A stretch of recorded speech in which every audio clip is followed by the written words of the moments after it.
Welcome back. Rock Forever is in the house, all the way from Canada. We got LukasRossi. All the Hello. way from Florida, we got StevePolin. How are you guys? Okay, thanks for having us. Awesome, man. Great to see this new project. I know the first Switchblade Glory was a few years ago. So talk about how you guys, rekindled the energy and basically made the plan to, make the new project. Yeah, a few years back, it started with really getting some friends together like Kenny Aronoff and Andy Johns, the legendary Andy Johns and Gary Hoey, and we put together this great record. And at the time, we were looking for kind of the ultimate singer. And at the time, that rock star Supernova show. That was such a great. I know that show. Yeah, and I remember watching the very first episode. This was a whole rock sort of oriented show around finding a great singer, and it was a great panel.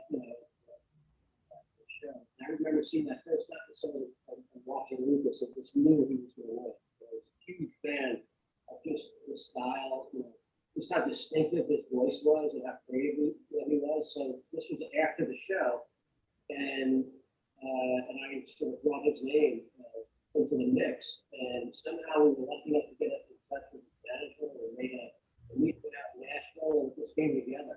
I'll never forget, we set the first track, which turned out to be Two Parts. And once that came back, we were against.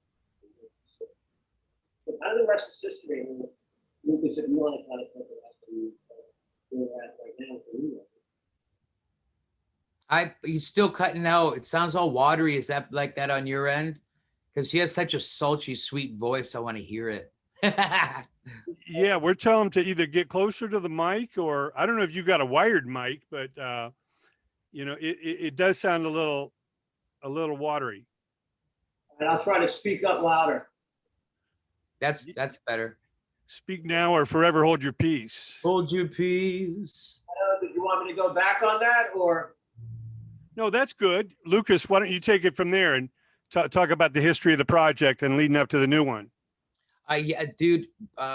When it comes to me and Steve, it was like pedal to the metal from day one. When I first was contacted by him to get involved with this project, I was, like any musician, you're like, I wonder, because it could be a 50-50 deal, man.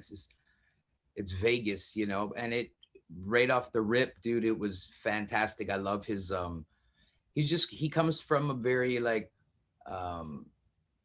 crazy place in his musical head, which I do myself. And it was, I don't know, man, being in a band, I'm sure everybody out there listening, they know it can get tumultuous, and it gets like you bang heads once in a while because one person thinks like they're what they're adding is key and better and all that crap. But with me and Steve, it was never like that. He writes like the music, and then he'll send it to me, and right away, like we wrote a song, what was a Hotel Highs, bro, and he was literally like sitting by his pool playing acoustic, like holding his phone like this shit, and I was on mine going just singing, and we literally wrote the song fucking 80% just on a fucking call, dude. Like that's really cool. And then I recorded vocals because I was staying in a hotel at the time. I was doing a little touring and shit, and I literally had to go in the bathroom with my laptop. I had a towel over my head and I was singing vocals like that. That's some cool shit, dude. Like that's this magic that me and Steve have, and we recorded, I think, both records in record time. There was no like, oh, how do we rework this part? Or, I mean, there is in the mixing stage, that's whatever, but writing, it was bada boom, bada bing, let's go. Yeah, no doubt. I mean, obviously, if you guys are vibing, it flows. I'm sure you hear the music and you come up with some melodies and lyrics, and it just flows on out. And it definitely, with Human Toys, man. It is an amazing song. And of course, Kenny Aronoff's is amazing drummer. So, there's a Yeah. magic there. And, we can't wait to hear more. What are some of the other of the new songs that are your favorites? Oh, I know Steve's gonna say Homeward Bound. And that song, I think everybody who's heard it, that comes up. That's just a song about me skipping school, going down to this, there's the Dells, this place like all the like the rebels, I guess. I didn't even know what a rebel was back then, but I guess I was considered one of them. But we go down there and just like, smoke cigarettes, like you don't want to get caught type shit. And yeah, that was kind of the beginning of the end, and all you people still in school, earmuffs. But that was the beginning of the end of school for me, where I knew we just listened to music, and and I really got into that. And I was like, why do I have to go through all the schooling and stuff when I know I need to do music? Like, there was no like plan B, never. Plan B is an excuse for people who are too afraid to achieve plan A, bro, Yeah, that algebra class just wasn't going to come in handy. Oh yeah, did I tell you that story, dude? Oh, dude, first day algebra, dude. The dude explained to poor teacher, like he had like the whole science coat, the white coat, and he's like, it was like a movie, dude. And he started doing cosines and letters and shit, and I was like, oh hell no. I just walked out. I was like, there's no way I was gonna learn that, bro. Yeah, if you're lost on the first day, it just goes downhill from there. Yeah. And then you start to doubt yourself and shit, and like, no, I'm not having that, bro. But hey, stay in school, guys. If you're not a musician, bada boom. Yeah, hopefully you got some electives or something, man. Get what you want to learn for. But if anything, school just teach you a little bit of discipline. You got to show up. You got to absolutely, somehow get through it or get close enough to it where you can parlay that into the next move. How about you, Steve? What are some of your favorite songs on the new record? I have to. Lukas mentioned Homeward Bound. I'm going to say Shots of Adrenaline was another one. Yeah, to me, that's just a straight up, great rock track. A lot of energy, good guitar riff, some really cool drums. And Lukas, this was another one where it just seems to come, we have a great partnership, with the writing. It just happens really quick. And that was another one where I'll never forget, where it was a Sunday, just came up with the riff, really wrote the whole arrangement of the song. Got in the studio that night, recorded it, sent it to Lukas the next day. The next day, he sent the song back.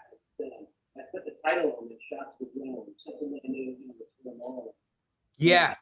Yeah, so I like doing that to Lukas, and he always, and I know him kind of directs in a certain way, and it just seems to work. And this track is just to really feel good, kind of make, just make sure that, just have a good time. Yeah. That's a good track. Yeah, and a cool thing about our dynamic is I like when he'll title, because he'll put the beds down, just some simple, and then he'll title it, and that leaves room for immediate collaboration. It's not like just a singer singing on a guitar player's shit.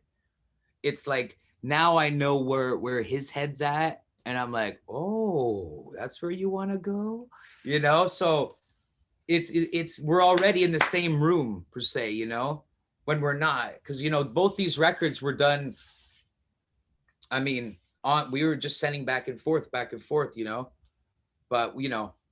end of the day, we laid down some, I think, two of the best records that I've been a part of, man. Like, and it's a very distinctive sound. It's not like that, you turn on the radio, man, it's kind of hard to know when the song's changed, but I think that we're such fans of that era that we came up in, like, late 90s, that when shit was good, like STPs and, bands like that, that feel, that, like, remember when MTV did Unplugged, like that era. All you youngins at home, go check that out. Write that down. Yeah, I mean, if you got a great song and a great vibe, you should be able to strip it down, Oh and yeah. play it acoustically, whether it's at a radio station or in a, setting like that. And, because if it's just all studio trickery and there's nothing, behind it, it's going to show, when you get unplugged. So Yeah. it's really the rawest elements. And, you can always add instruments, you can add effects, but, at the rawest, what do you have? Yeah. Hopefully not garbage. You know what I mean? We did a show out in Florida at Steve's house. It was awesome, man. And it was he had just an acoustic drummer for a couple songs, and then he pulled out the freaking lap slide, dude. And I was just like, damn. Like you could hear the skeleton of the song. It wasn't like you're saying, like just you don't even know when you hear a song, you're like, is that a good song or just amazing production? You know?